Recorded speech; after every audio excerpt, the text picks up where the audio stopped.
श्री राम।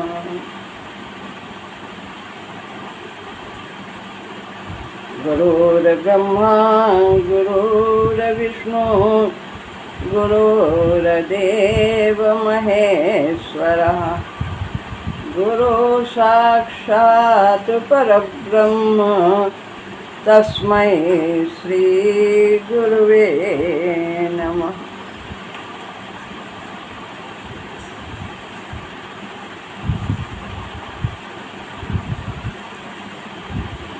श्रीमद् भगवद गीता अध्याय 2 श्लोक है 40वां।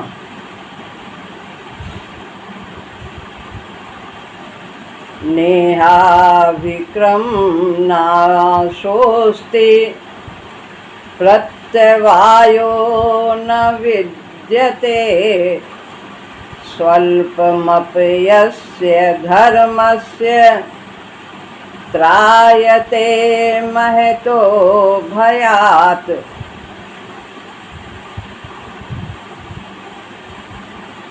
उनतालीसवें श्लोक में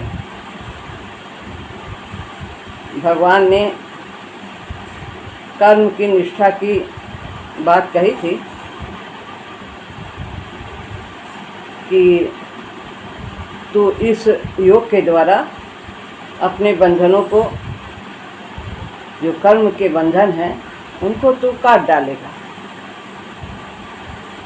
तो कर्म शब्द का पहली बार ही यहाँ पर भगवान ने उच्चारण किया है। तो कर्म क्या है यह न बताकर पहले कर्म की विशेषता यानी उसका प्रभाव इस 40वें श्लोक में बताते हैं। इसमें 3 बातें कह रहे हैं भगवान कि कर्म योग की बुद्धि का कथन करने से पहले उसके प्रभाव का वर्णन किया जाता है। 39वें श्लोक में बताया गया था कि इस बुद्धि के द्वारा कर्म का बंधन काटा जा सकता है और इसकी क्या विशेषताएं हैं इसमें चर्चा कर रहे हैं। लेकिन कर्म क्या है अभी यह बात नहीं बताते, वो आगे चर्चा होगी। जब किसी चीज़ का प्रभाव जान लेते हैं तभी उसके बारे में सुनने का मन होता है। तो भगवान पहले उसकी विशेषता बताते हैं। कहते हैं आरंभ का इसमें नाश नहीं,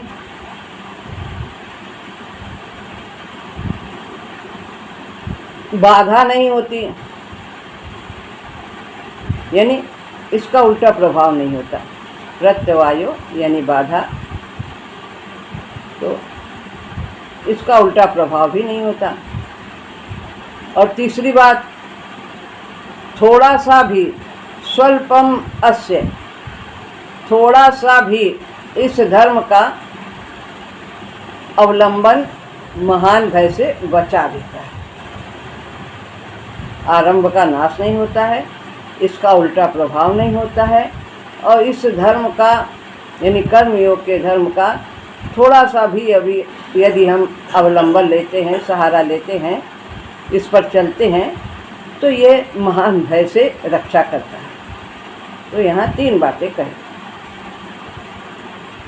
पहली बात है आरंभ का इसमें नाश नहीं। इस कर्म योग की निष्ठा को धारण करने की जो भी चेष्टा की जाती है वो नष्ट नहीं होती। इस निष्ठा से किया हुआ कर्म यदि हमने एक बार किया तो वो उसका प्रभाव कभी समाप्त नहीं होता, फिर वो दोबारा के लिए आसान हो जाता।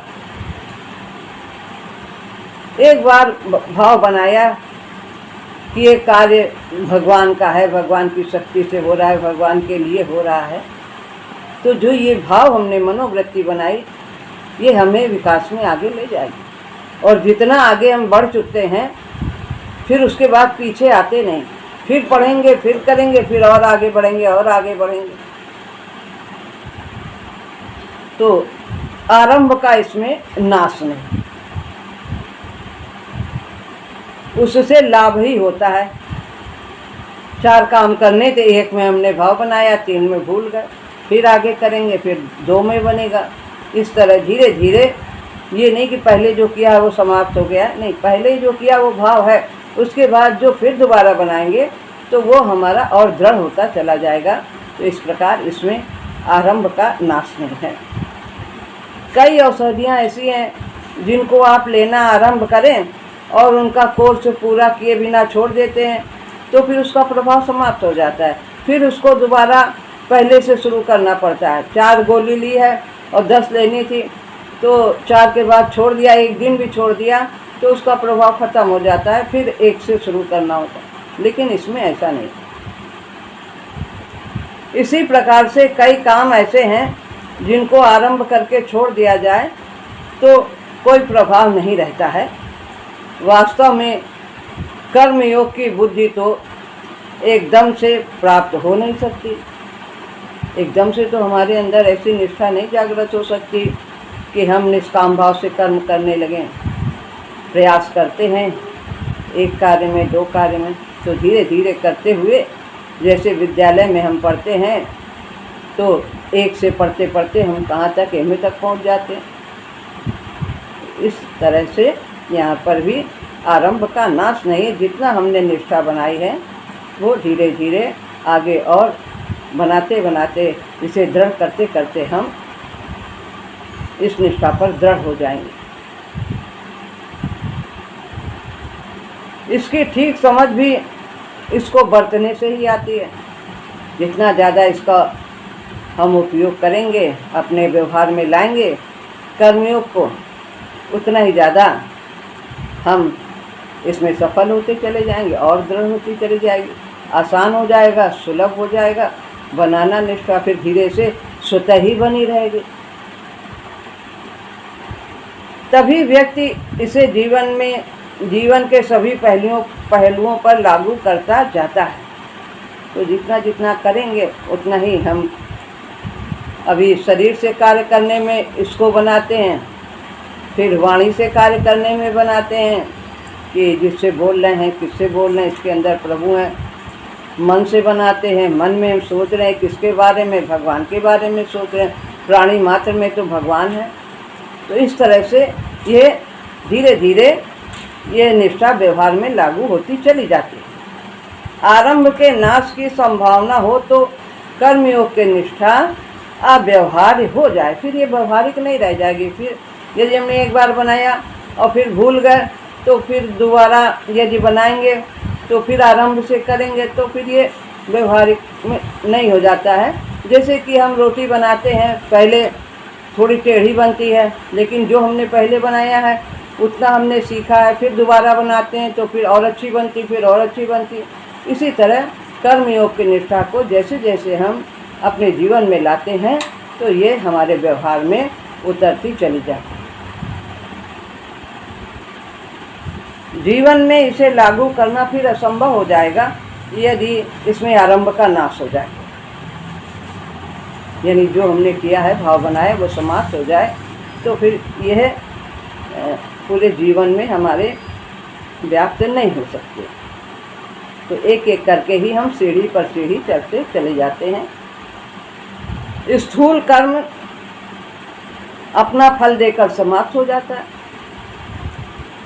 कोई भी कार्य किया, स्थूल रूप से किया, हमने दान दिया, किसी की किसी भी प्रकार से सेवा की, तो एक समय होता है उसके करने का और फिर उस कार्य का अंत भी हो जाता है और उसका फल भी जब प्राप्त होता है तो वो भी फल का भी अंत हो जाता है। कुछ समय रहता है, उसके बाद वो भी फल भी अनित्य होता है। जितने भी सांसारिक उपलब्धियां हैं, सब जो कुछ प्राप्त है सब वो नित्य नहीं है। कर्म का स्थूल भाव तो कर लेने से ही समाप्त हो जाता है, कि हमें ये करना है, हमने ये किया है, दान दिया है, अपने आप से दिया है, भोजन बनाया है, क्या कार्य किया है, अब क्या कर रहे हैं। तो ये भाव तो एक समय में समाप्त हो जाता है, परंतु बुद्धिगत संस्कार है जो बुद्धिगत, इससे हमारी बुद्धि परिपक्व होती है, वह दृढ़ हो जाते हैं संस्कार उसके। जो हमने चेष्टा किया है कर्मयोग की बुद्धि को बनाने में, तो वो उतना भाव हमारे अंदर स्थायी रूप से रह जाता है। जो बुद्धिगत संस्कार हैं वो तो कर्म के साथ समाप्त नहीं होते, वो स्थूल नहीं होते। जैसे पढ़ने में बुद्धि का विकास होता है, पाठ हमें भले ही याद ना हो कि हमने क्या पढ़ा है, लेकिन जो उससे बुद्धि का विकास होता है वो तो स्थायी हो जाता है। इसी तरह से बुद्धिगत संस्कार जो हमारे हैं, तमोगुणी से रजोगुणी, रजोगुणी से सतोगुणी, ये धीरे धीरे बदलते चले जाते हैं। वे स्थूल नहीं होते हैं और वे चिर स्थायी होते हैं, सूक्ष्म होते हैं, हमारे बुद्धिगत संस्कार में बैठ जाते हैं हमेशा हमेशा के लिए। विशेषकर वो विचार जो हमसे गहरा संबंध रखते हैं, वो तो हमारे मनोमय कोश के ताने बाने के अंश ही हो जाते हैं, वैसे हमारे मन बन जाते हैं। जब हम इस प्रकार कर्मयोग की साधना का अवलंबन लेते हैं तो ये हमारे मन को बदल देते हैं, उनका रूपांतर कर देते हैं। फिर हम उन्हीं भावों से भरते रहते हैं और उसी प्रकार के हमारे कर्म होते रहते हैं। साधक जानते हैं कि इस प्रकार के संस्कार व्यक्तित्व में कितने गहरे चले जाते हैं और उनके प्रभाव से मुक्त होना कितना कठिन हो जाता है। चाहे हम जैसे भी संस्कार बनाएं, अच्छे बनाएं तो भी वे स्थिर हो जाते हैं, और यदि हम खराब संस्कार बनाते हैं किसी कार्य को करने में तो वे भी स्थिर हो जाते हैं। तो यदि हम कर्मयोग का अवलंबन लेते हैं तो हमारे अंदर जो कार्य होंगे वो सुव्यवस्थित होंगे और सतोगुणी होते चले जाते हैं, प्रभु के समीप लाने वाले हो जाते हैं। इस प्रकार ये बना हुआ संस्कार बहुत गहराई में बैठ जाता है। निष्काम कर्म, निष्काम निष्ठा तो बहुत ऊंचे उस स्तर की निष्ठा है। यह जो बुद्धि है, ये भावना है, तो यह बहुत उच्च निष्ठा है। ज्ञान योग से भी इसको श्रेष्ठ बताया गया है। जितने अन्य योग हैं, हठ योग, लय योग और कितने योग हैं, सबसे ये उत्तम है, व्यवहारिक है, सुलभ है। कहीं जाने की ज़रूरत नहीं, जहाँ हो वहीं रहो, जो कर्तव्य है वही करो, बस दृष्टिकोण बदलना है। ये समत्व बुद्धि तर्क वितर्क करने वाले मन से भी परे के लोक की वस्तु है। यहाँ बुद्धि का, तर्क का काम नहीं है कुछ भी। तो इस प्रकार ये उससे आगे की है निष्ठा, आत्म स्तर तक की ये इसकी पहुँच है। इस पर ढला हुआ संस्कार अधिक स्थायी होता है बुद्धिगत संस्कारों की अपेक्षा। तो यहाँ पर ये बहुत ही ऊंचे स्तर की निष्ठा है। और ये बुद्धिगत संस्कार, बुद्धि में तो परिवर्तन होता रहता है, मन में भी परिवर्तन होता है। तो ये धीरे धीरे आत्मभाव में ये निष्ठा दृढ़ होती चली जाए। वास्तव में हमारे विकास के लिए यह एक बहुत उपयोगी बात है।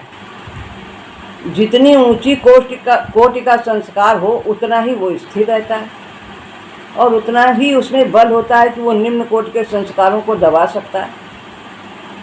और भगवान कह रहे हैं कि ये बहुत उच्च स्तर की निष्ठा है, तो इसमें पूरा सामर्थ्य है कि वे निम्न कोटि के जो संस्कार हैं उनको वो छीन कर सकता है, समुचित मनोवृत्ति से किया हुआ कर। ये काम, क्रोध, लोभ, मोह, अहंकार, राग, द्वेष, ये सब घृणा, ये सब स्वतः ही क्षीण होते चले जाते हैं इस निष्ठा से किए हुए कर्म के द्वारा। तो ये जितना ऊंची कोटि का संस्कार हो वो स्थिर होता है उसको क्षय करना असंभव होता है। एक बार का किया हुआ आरंभ का इसमें नाश नहीं होता है। उसे कुछ काल के लिए ढांपा जा सकता है, परंतु निम्न कोटि के संस्कार उसे क्षीण नहीं कर सकते। कितना भी निम्न कोटि के संस्कार हैं, यदि हमने थोड़ी सी भी भावना कर्मयोग की बनाई है तो वो जो संस्कार बना है वह कभी भी समाप्त नहीं हो सकता है। कितने भी ज़्यादा हमारे अंदर अवगुण हों, वे उनको थोड़े समय के लिए दबा सकते हैं हमारी अच्छी भावनाओं को, लेकिन वो समय पाकर फिर पनपता है और हमें आगे ले जाएगा। परंतु निम्न कोटि के संस्कार उसे क्षीण नहीं कर सकते। ऊंची चेतना नीची कोटि के संस्कारों को क्षीण कर देती है, क्योंकि ये उच्च कोटि की चेतना है। तो ये इसमें इतना बल है कि वो हमारे निम्न कोटि के संस्कारों को क्षीण कर देती है। सारे विकास स्वतः ही इस भावना से किए गए कर्म के द्वारा वो क्षीण होते चले जाते हैं। आसक्तियाँ समाप्त होती चली जाती हैं, सभी भय समाप्त होते चले जाते हैं। यदि इस प्रकार का सिलसिला न हो तो मनुष्य को ऊपर उठने के लिए, विकास क्रम में आगे बढ़ने के लिए गुंजाइश ही न रहे, क्योंकि आरंभ में तो निम्न कोटि के बहुत ज़्यादा होते हैं, उच्च कोटि के संस्कार तो बहुत कम होते हैं। फिर निम्न कोटि के जो है वो उच्च कोटि के हमने थोड़ी सी अच्छी भावना बनाए, वो उसको शांत कर देंगे, दबा देंगे, नष्ट कर देंगे। उनमें इतनी शक्ति नहीं है निम्न कोटि के संस्कारों में कि वो उच्च कोटि का जो संस्कार थोड़ा सा भी है वो उसको क्षीण कर सकें। बल्कि जो उच्च कोटि की चेतना है, जो निष्ठा है, वो निम्न कोटि के बहुत अधिक संस्कारों को भी क्षीण करने का सामर्थ्य रखती है। हम संसार में नीच संस्कारों की ही तो भरमार पाते हैं। सब तो निम्न कोटि के तमोगुणी ज़्यादा देखे जाते हैं, सतोगुणी कम देखे जाते हैं। हमारे अंदर भी ज़्यादा आरंभ में यही संस्कार ज़्यादा होते हैं, क्योंकि हम निम्न योनियों से आए हैं, इसलिए इनकी भरमार होती है। लेकिन मनुष्य योनि में आकर हम आसुरी संपदा को नष्ट करके दैवी संपदा की स्थापना करने में समर्थ होते हैं। भगवान ने इतना विवेक दिया है। इस प्रकार का विधान उस मंगलमयी माँ की कृपा है।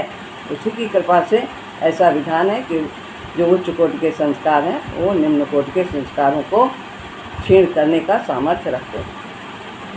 इस बात को समझ लेने से यह स्पष्ट हो जाता है कि वो तो हमें आगे ले जाना चाहती है, हमारी सहायता करना चाहती है। कौन? माँ, महाशक्ति माँ, प्रभु हमारे, गुरु हमारे। उसने क्षेत्र ही ऐसा बनाया है।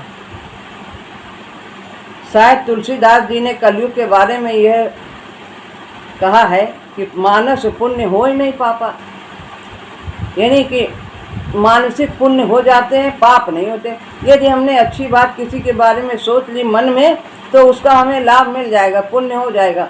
लेकिन यदि मन में बुरा सोच लिया है तो उसका पाप नहीं होता है, ऐसा तुलसीदास जी कहते हैं।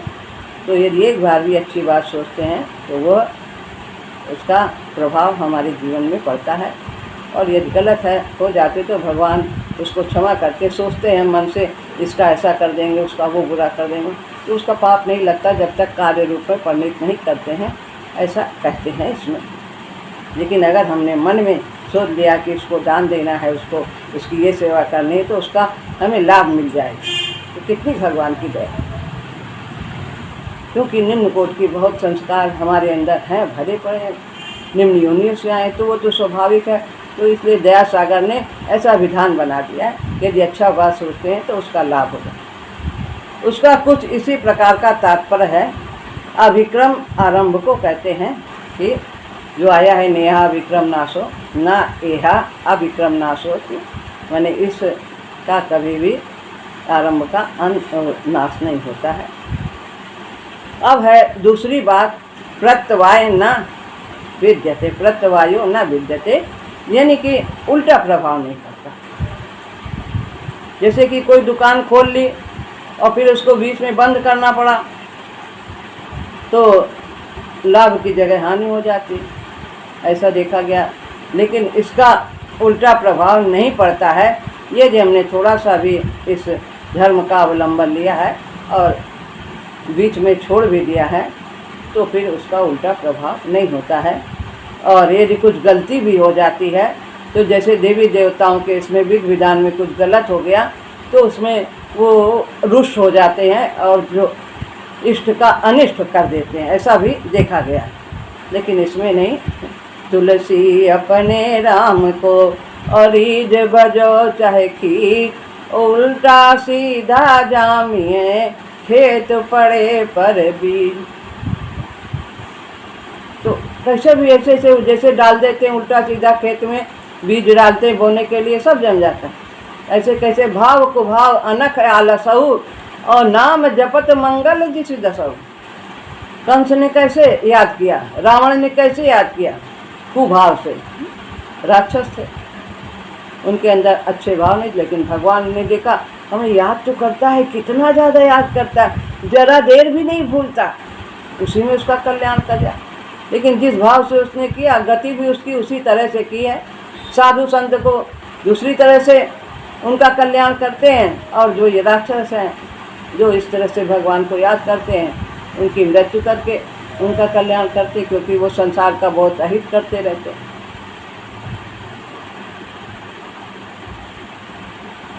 तो प्रत्यवाय विपरीत गत प्रभाव को कहते हैं, उल्टा प्रभाव नहीं होता, हानि की संभावना नहीं रहती है। तो और कुछ औषधियाँ भी ऐसी हैं जिन्हें बीच में छोड़ने से हानि हो जाती है, उसका प्रभाव उल्टा हो जाता है, लाभ की जगह हानि हो जाती है। महाराज जी कहते हैं ज्ञान के सोते में भी यदि ठीक से, ज्ञान मार्ग में भी यदि ठीक से हमें पथ प्रदर्शक नहीं मिलता है तो उसके करने में भी यदि हम असावधानी बरत जाते हैं तो बहुत से लोग ऐसे हैं जो विक्षिप्त देखे जाते हैं।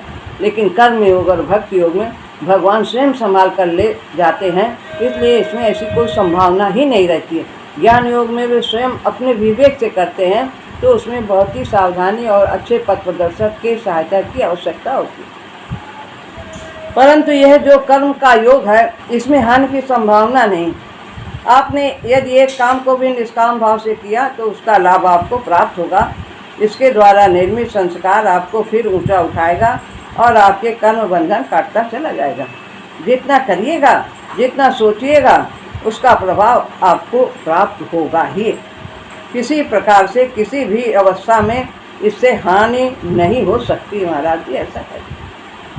कैसी ये निर्दोष औषधि है। एलोपैथिक की दवा में कुछ कुछ कहीं उल्टा भी प्रभाव हो जाता है, उसका रिएक्शन हो जाता है कैसा। लेकिन ये तो बायोकेमिकल टिकिया है कर्मयोग। इसके लिए पात्रत्व की विशेष प्रकार के विधि विधान आदि की किसी की आवश्यकता ही नहीं होती है कि वो ब्राह्मण हो और ऐसे वर्ण का हो, विधि विधान हो, सब कायदे से सब सामग्री हो।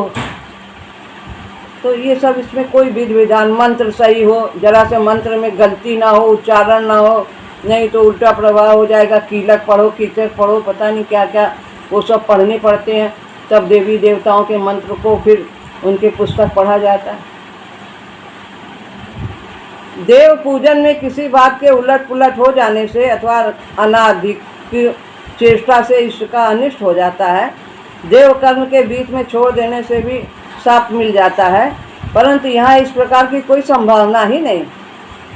तो भगवान की आराधना क्यों न की जाए, देव को क्यों हम पूजें।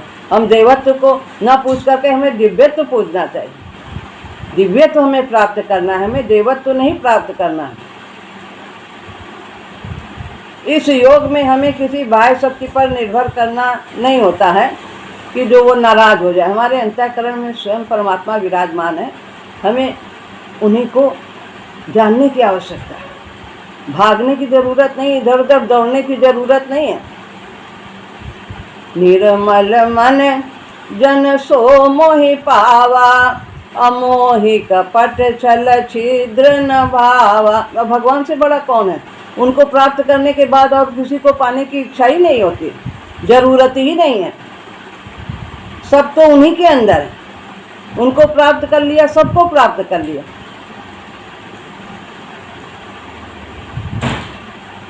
थोड़ा सा भी यह कर्म महान भय से रक्षा करता है। अब बता रहे हैं, थोड़ा सा भी यह कर्म जो इसका अवलंबन लिया जाता है, हमने भावना बनाई तो हमारे अंदर की आसक्तियाँ समाप्त होती जाती हैं।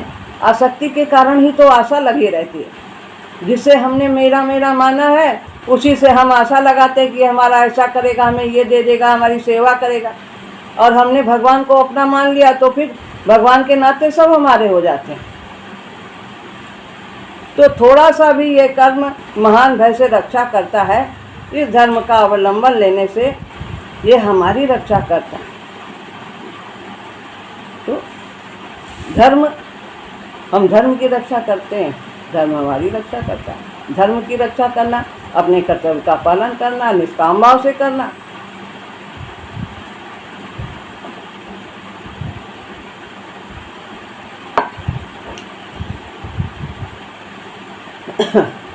ये तात्पर्य है। यदि हमने इसी निष्काम बुद्धि को समझना ही आरंभ कर दिया है और जीवन में कहीं कहीं से बरतने लगे हैं, तो भी हम बहुत भय से मुक्त हो जाते हैं।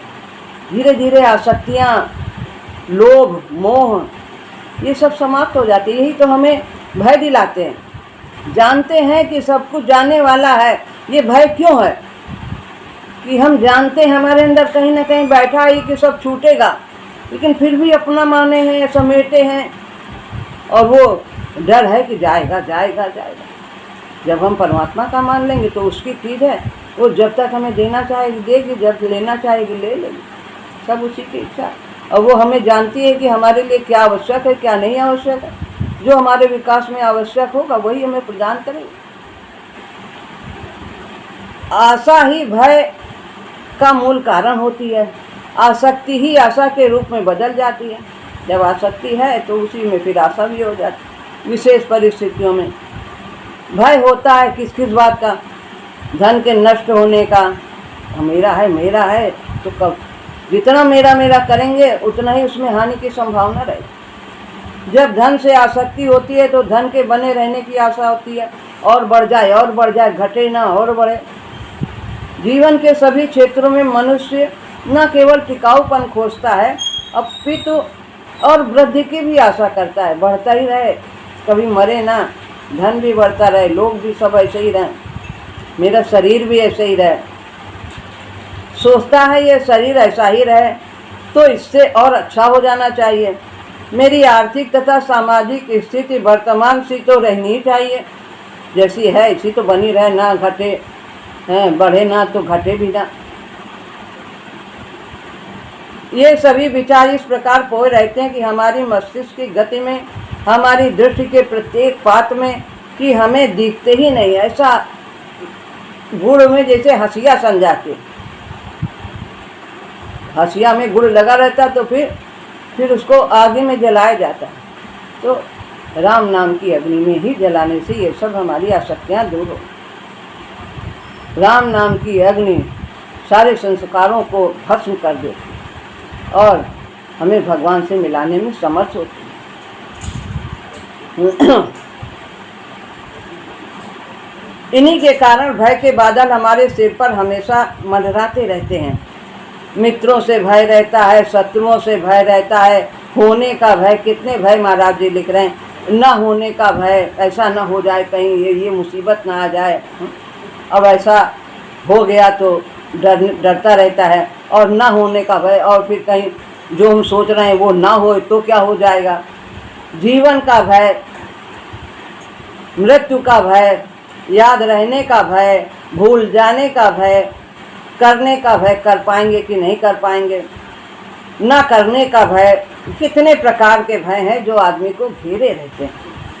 वो इतना अभ्यस्त हो जाता है कि यह उसे भय ही प्रतीत नहीं होते हैं। जो बेड़ियां हैं उनको हम आभूषण समझ लेते हैं, उनके बिना रहा नहीं जाता, बंधन के बिना। जीवन की स्वाभाविक गति के आवश्यक अंग प्रतीत होते हैं। इनके कम हो जाने पर अजीब सा लगता है, खाली खाली ये क्या है, अकेले पड़ गए, सन्नाटा है, कोई है नहीं, अकेले हैं। अरे अकेले हैं, वो भगवान का और भजन करो, जीवन को और सार्थक करो। जब सबके बीच में था तब रहना, भजन करना थोड़ा कठिन लगता था। अब तो अकेला है, बुढ़ापा दे दिया है, अब और भजन करो। कोई नहीं आता पास, ना आने दो, अकेले हैं, भजन करो। तो इन सभी भयों के मूल में आसक्ति है, वही बहुधा आशा की मूर्ति बन जाती है। हमारी आसक्ति, कर्मयोग की बुद्धि इस आसक्ति पर चोट करती है जब हम निष्काम भाव से कर्म करते हैं। कोई कामना नहीं, कोई आशा नहीं किसी से, भगवान का भाव लगा करके कि भगवत भाव, प्रभु की सेवा है, प्रभु का कार्य है, मेरा संसार में अपना कुछ भी नहीं है। अतः इन सभी भयों से हमारी इस प्रकार निवृत्ति होती चली जाती है। कर्मयोग की बुद्धि हमें एक और पैमाना देती है दुनिया के वस्तुओं के मूल्य आंकने का। बहुत सुंदर बात है कि पहले हम दुनिया के मूल्य वस्तुओं में क्या आंकते थे, हम जीवन हमें क्यों मिला है, ये धन मिल जाए, ये लड़के हो जाए, बंगला हो जाए, यही हमारे लिए सब मूल्यवान थे। तो लेकिन जब इस प्रकार की बुद्धि से हम काम करते हैं, कर्मयोग की बुद्धि, तो हमें उनकी उपयोगिता मालूम होती है कि ये हमारे जीवन में कितना महत्व है इनका। और फिर हम उस चीज़ को उतना ही महत्व देते हैं जितना देना चाहिए, न कम देना चाहिए न ज़्यादा देना चाहिए। हर एक का एक स्थान है, तो हमें उस स्थान को समझना है, उसकी उपयोगिता को समझना है और अपने जीवन के मूल्य को भी समझना है। तो इस प्रकार कर्मयोग की साधना करने से हमारे मूल्य आंकने के पैमाने बदलते चले जाते हैं कि हमारे अध्यात्म का हमारे जीवन में क्या मूल्य है। पहले तो सब सांसारिक उपलब्धियों का ही मूल्य रहता था।